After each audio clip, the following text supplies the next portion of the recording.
मध्य प्रदेश में विधानसभा चुनाव से पहले वार पलटवार का दौर शुरू हो गया है। आज कांग्रेस की राष्ट्रीय प्रवक्ता रागिनी नायक भोपाल पहुंची, जहां उन्होंने प्रेस कॉन्फ्रेंस कर बीजेपी पर निशाना साधा और कहा कि मध्य प्रदेश की भाजपा सरकार की उल्टी गिनती शुरू हो गई है। उन्होंने एमपी की भाजपा सरकार पर निशाना साधते हुए कहा कि एक तरफ महिलाओं पर अत्याचार बढ़ रहे हैं तो दूसरी तरफ ये सरकार हाथ पर हाथ रखकर बैठी है। आदिवासियों और महिलाओं का जीवन एमपी में अंधेरे में है। महिलाओं को अब सड़कों पर निकलने में डर लगता है। कांग्रेस महिलाओं की लड़ाई सड़कों पर लड़ेगी। तो ये मध्य प्रदेश में जहां रागिनी नायक कांग्रेस की राष्ट्रीय प्रवक्ता भोपाल पहुंचती हैं और दो मुद्दों को लेकर जहां वो साफ तौर पर अपनी बात रखती हैं। एक है महिलाओं की सुरक्षा की और दूसरी जो बात है वो है आदिवासियों की सुरक्षा की। साफ तौर पर कह दिया कि महिलाओं को अब सड़क पर निकलने में डर लगता है और अब महिलाओं की जो लड़ाई है वो कांग्रेस सड़कों पर उतरकर लड़ेगी। जहां अत्याचार है, जहां शोषण है, पीड़ा है, कठिनाई है, दुख है, दर्द है, राहुल गांधी वहां पहुंचेंगे। और अब ये तो मध्य प्रदेश का दुर्भाग्य है, एक ऐसा कलंक शिवराज सिंह जी ने मध्य प्रदेश के माथे पर लगाया है कि महिलाओं के साथ और आदिवासियों के साथ पूरे देश में सबसे ज्यादा जो शोषण अत्याचार है वो मध्य प्रदेश में हो रहा है। तो राहुल जी वहां जाएंगे, उस कलंक को धोकर, राज तिलक बनाकर फिर दिल्ली वापस। कांग्रेस की राष्ट्रीय प्रवक्ता रागिनी नायक के वार के बाद बीजेपी का पलटवार सामने आया। बीजेपी प्रदेश अध्यक्ष बीडी शर्मा ने रागिनी नायक के आरोपों पर पलटवार करते हुए कहा कि 15 महीने में आप झूठे साबित हुए। आपकी किसान कर्ज माफी की वजह से किसानों का अपमान हुआ था, वो ब्याज से डिफॉल्टर हो गए। 15 महीने में करप्शन नाथ का टैग लगा। प्रधानमंत्री आवास योजना के 2 लाख घर केंद्र से ग्रांट हुआ था, लेकिन आपकी सरकार ने वो आवास लेने से इनकार कर दिए।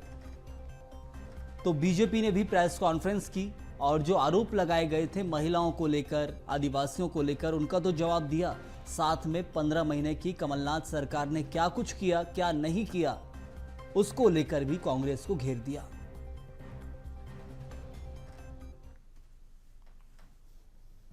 जो किसान डिफॉल्टर बने, आपने धोखा दिया, उन किसानों के सम्मान के लिए भारतीय जनता पार्टी की सरकार बनने के बाद माननीय मुख्यमंत्री शिवराज सिंह चौहान ने उन किसानों को 2200 करोड़ रुपए ब्याज से जो डिफॉल्टर बने थे उन्हें नॉन डिफॉल्टर बनाकर सम्मान देने का काम भारतीय जनता पार्टी की सरकार ने किया। आपकी सरकार ने जो श्रीमान कमलनाथ के नेतृत्व में बनी थी, जो करप्शन नाथ की श्रेणी में आकर के उनके ऊपर टैग लगा। आपने कहा था कि किसानों ने बेघरों को घर बनाने के लिए हम 2.5 लाख रुपए देने का वादा आपने किया था। आपकी सरकार के समय में जो 1.5 साल की आपकी सरकार थी, 15 महीने की, माननीय प्रधानमंत्री नरेंद्र मोदी जी ने 2 लाख घर प्रधानमंत्री आवास के अंदर मध्य प्रदेश को दिए थे। आपकी सरकार ने, श्रीमान कमलनाथ जी ने ये कहकर के उन घर को वापस कर दिया था कि मैचिंग ग्रांट मिलाने के लिए पैसा नहीं है। तो सुना आपने, जहां एक तौर पर राष्ट्रीय प्रवक्ता आई और दूसरी तरफ जहां प्रदेश अध्यक्ष बीडी शर्मा ने आरोपों का पलटवार किया और कहा कि जो प्रधानमंत्री आवास में घर स्वीकृत हुए थे उसे कमलनाथ ने लेने से मना कर दिया। और ऐसे ही कई मुद्दे किसानों को लेकर भी कह दिया कि 2200 करोड़ रुपए की बात की। तो कई सारे मुद्दे हैं और इनके ऊपर विस्तार से चर्चा करेंगे, किसके आरोपों में कितना दम है। हमारे साथ हमारे संवाददाता सीधे विवेक राणा जुड़े हुए हैं। विवेक, सबसे बड़ी चीज जहां राष्ट्रीय प्रवक्ता आती हैं और महिला और आदिवासी 2 मुद्दों को लेकर वो बीजेपी सरकार को घेरती हैं, लेकिन वहीं बीजेपी प्रेस कॉन्फ्रेंस करती है और किसानों के मुद्दे पर कह देती है कि 15 महीने में जो कमलनाथ सरकार ने किया, झूठे वादे किए थे और आवास योजना का लाभ इस प्रदेश की जनता को दिलाने से मना कर दिया था। तो इस जो आरोप लगाए जा रहे हैं, दोनों आरोप एक दूसरे से कितने पूरक हैं, क्योंकि दोनों ने प्रेस कॉन्फ्रेंस की है और किसके आरोपों में कितना दम निकलता है?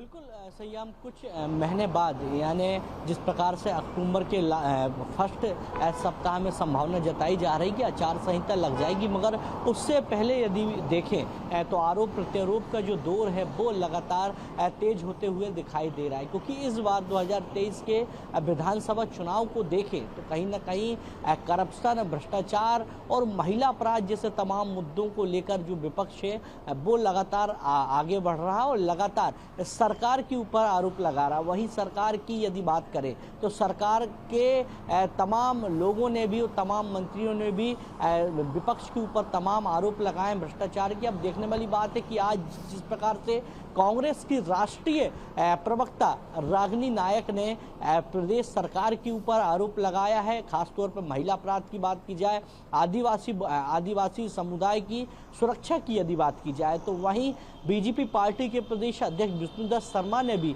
करप्शन को लेकर तमाम जो आरोप हैं वो कांग्रेस पार्टी के ऊपर लगाए हैं। अब देखने वाली बात है कि जहां करप्शन, महिला अपराध और आदिवासियों की सुरक्षा को लेकर लगातार दोनों राजनीतिक पार्टी एक दूसरे पर आरोप प्रत्यारोप लगा रही है, इसका असर 2023 के विधानसभा चुनाव में कितना देखने को मिलेगा सही में तो आने वाला वक्त बताएगा। मगर आधी आबादी महिला वोटरों को साधने के लिए लगातार तमाम जो कोशिश है वो कांग्रेस पार्टी करती हुई दिखाई दे रही। वहीं सरकार ने भी महिलाओं के लिए तमाम जो योजनाएं हैं वो मध्य प्रदेश पर धरातल पर उतारने की लगातार कोशिश की है। साथ ही आदिवासी वर्ग की बात करें तो कहीं ना कहीं मध्य प्रदेश के सत्ता के शासन पर बैठने के लिए आदिवासी वोटर बड़ी महत्वपूर्ण भूमिका निभाता है, क्योंकि मध्य प्रदेश की करीब 90 से ज़्यादा ऐसी सीट है जहां पर आदिवासी वोटरों का दबदबा देखने को मिलता है और हार जीत का जो फैसला है वो आदिवासी वोटर करते हैं। और अब इस चुनावी समय में कांग्रेस पार्टी लगातार आदिवासी वर्ग को अपना हितैषी बताती हुई दिखाई दे रही, मगर आरोप प्रत्यारोप का जो दौर है सयाम वो अब थोड़ा तेज होता हुआ दिखाई देने लगा है। जी विवेक, एक चीज और यहाँ देखने को मिलती है कि जो बीजेपी कहती है कि हमने 2200 करोड़ का ब्याज था वो माफ किया है, ऐसे में सवाल एक उठता है कि कांग्रेस बराबर आरोप लगाती है कि 3.5 लाख करोड़ से ऊपर का कर्ज हो गया मध्य प्रदेश सरकार पर, तो जो माफ कर रहे हैं और जितनी योजनाएं चला रही है बीजेपी उसके ऊपर कांग्रेस का एक ही सवाल रहता है कि कर्ज में डुबोया जा रहा है, कर्ज लेकर घी पिया जा रहा है। तो ये जितने आरोप लगा रहे हैं, क्या जनता सिर्फ दिया जा रहा है जनता को, ये जनता समझ पाएगी चुनाव से पहले? अब चुनाव का टाइम शुरू हो गया है और वोटिंग का ही टाइम आने वाला है कुछ ही समय में, तो कौन कितने कर्जे में डुबो रहा है और इसके बाद जब नई सरकार बनेगी तो वसूली कौन करेगा? अब बिल्कुल संयम, ये तो आने वाला वक्त बताएगा कि मध्य प्रदेश सरकार का कितना कर्ज हो चुका है और आने वाली कोई भी सरकार हो, या कांग्रेस हो या बीजेपी हो, वो तो कौन सी पार्टी इसकी भरपाई कर पाती वो तो आने वाला वक्त बताएगा। मगर लगातार मध्य प्रदेश में चुनावी लिहाज से प्रदेश सरकार तमाम बड़ी योजना लॉन्च कर रही है और तमाम घोषणाएं भी मध्य प्रदेश के मुख्यमंत्री करते हुए दिखाई दे रहा है। वहीं कांग्रेस सरकार की तमाम योजनाओं के ऊपर एक प्रश्न चिन्ह भी खड़ा कर रही कि चुनावी घोषणाएं और चुनाव के समय सरकार को इस प्रकार की योजनाएं याद आ रही है। अब देखने वाली बात यह होगी कि जहां कांग्रेस ने साफ कर दिया कि आदिवासी, महिला और जो दलित वर्ग है और किसान है उनको लेकर तमाम मुद्दों को लेकर कांग्रेस पार्टी आगे बढ़ती हुई दिखाई देगी और तमाम मुद्दों को लेकर लोगों के बीच में जाने की जो तैयारी है वो जन आक्रोश यात्रा के जरिए कांग्रेस पार्टी करती हुई भी दिखाई दे रही। वहीं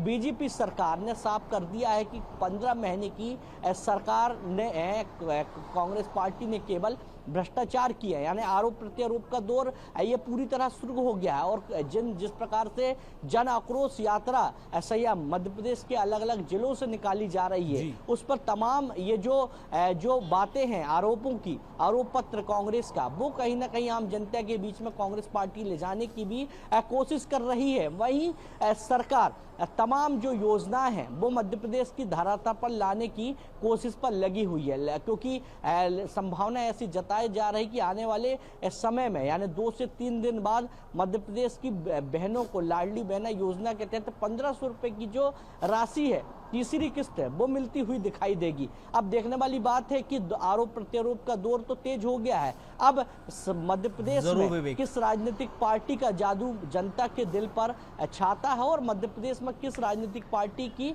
सरकार बनती है, तो आने वाला वक्त बताएगा। सयाम जी, बहुत शुक्रिया आपका जानकारी के लिए। तो एक तरफ जहां बीजेपी 15 महीने की सरकार थी, करप्शन नाथ बोला जा रहा है कमलनाथ को, कमलनाथ की जो सरकार थी उसमें कमलनाथ ने क्या नहीं दिया जनता को उसकी बात कर रही है। और जो बीजेपी ने अभी 6 महीने में जितना दिया है उतना 3 साल में नहीं दिया, वो भी एक सवाल है। लेकिन सबसे बड़ी चीज कि कांग्रेस जो घेरती है वो यही कि मध्य प्रदेश सरकार 3 लाख करोड़ से ऊपर के कर्जा ले चुकी है और कर्जे के जरिए योजनाओं का लाभ पहुंचाने की कोशिश है। तो आखिर जो योजनाओं का लाभ जनता को मिल रहा है वो लोक लुभावने वादे कितने काम आएंगे बीजेपी के लिए चुनाव में, वो एक सवाल रहेगा। कितना लाभ मिलेगा उन सीटों पर भी, वो भी एक सवाल रहने वाला है।